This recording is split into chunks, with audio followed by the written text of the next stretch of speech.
Satuan Brimopolda Sulawesi Selatan menggelar apel kesiapsiagaan personel dan perlengkapan mengantisipasi bencana alam di wilayah hukum Polda Sulawesi Selatan.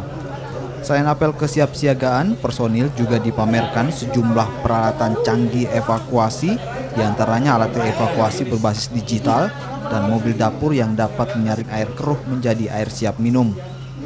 Dalam apel kesiapsiagaan ini, Komandan Satuan Brimopolda Sulawesi Selatan, Kombes Ani menegaskan, personel harus siap dalam mengantisipasi bencana dan pengamanan pilkada. Apel kesiagaan personil dan peralatan dalam menghadapi bencana alam, di mana kita ketahui bahwa di bulan akhir-akhir tahun ini sering sekali curah hujan cukup tinggi dan bisa mengakibatkan banjir maupun tanah longsor. Untuk itu kami dari Satuan Brimob harus dalam kondisi selalu siaga dan siap menghadapi bencana alam tersebut. Dan kemudian di samping itu kita juga menghadapi momen yang besar, yaitu pilkada serentak.